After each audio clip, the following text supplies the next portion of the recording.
I tried never to be aggressive or annoying, because this is actually where relationships can be built with either the gatekeepers or even, the person that you want to sell to directly.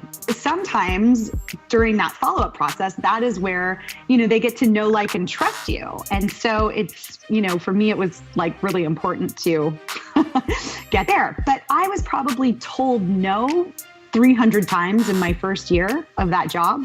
And I was working in a period of time, this was a while back, where there was no digital media, where now we have amazing analytics and we can show exactly what they're going to get and, an average.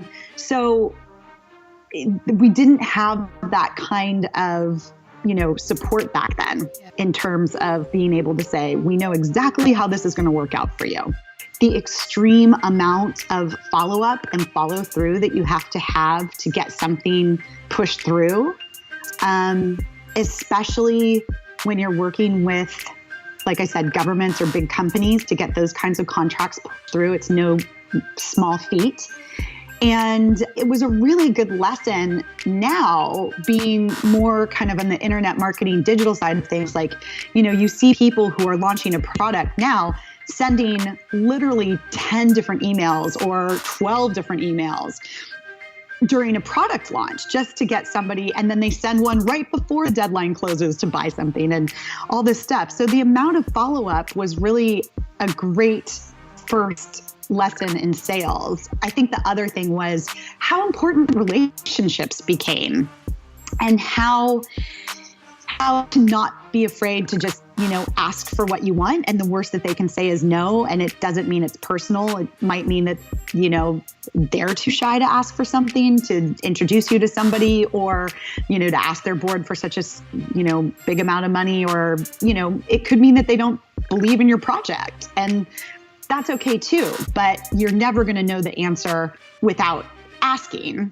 What is coming out of people's mouths, whether it's a yes or a no, is often a mismatch with their true emotional desires. And so we would have people tell us, yes, we're going to do this all the time. But I was sitting there in the meeting going, this guy's just trying to get me out of his office. But it's interesting that he's not just saying no. Here am I, here I am. Here's this big, powerful government figure or, CEO. And here I am, this, young girl who is pitching a project in front of him. And they're actually not able to just say, actually, we have no interest in this project and we're probably not going to do it. Sometimes people say yes and they completely don't mean it. And sometimes they say no. Just like when you're staring at that plate of cookies and someone catches you and they're like, do you want a cookie? And you're like, no, I'm fine. It was a really big lesson to me about this quote that I really recently was reminded of by Jack Canfield. And he said, 99% is a bitch and 100% is a breeze. And what I was doing was I had taken my commitment level out of it.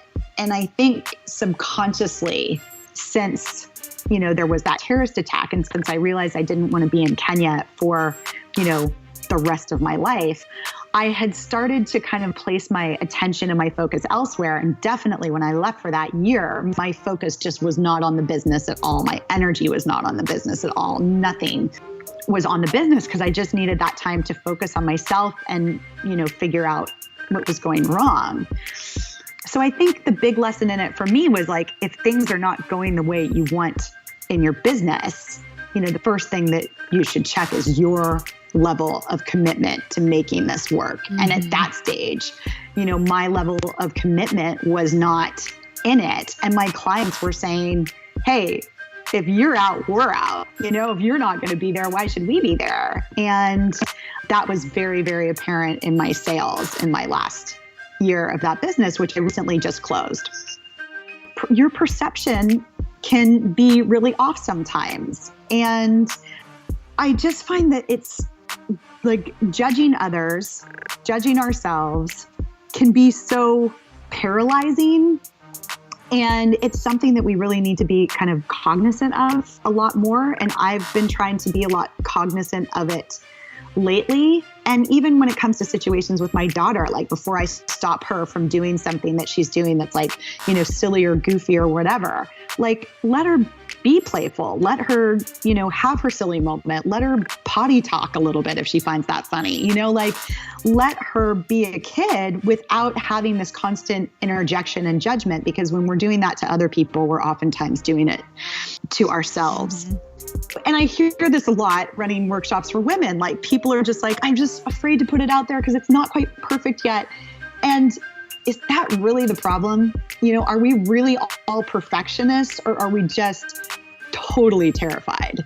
And I would say 99.9% of the time, we are just totally terrified. And that goes for almost all of us. And so when you can learn to get the better done than perfect part of your life, you're just going to move mountains.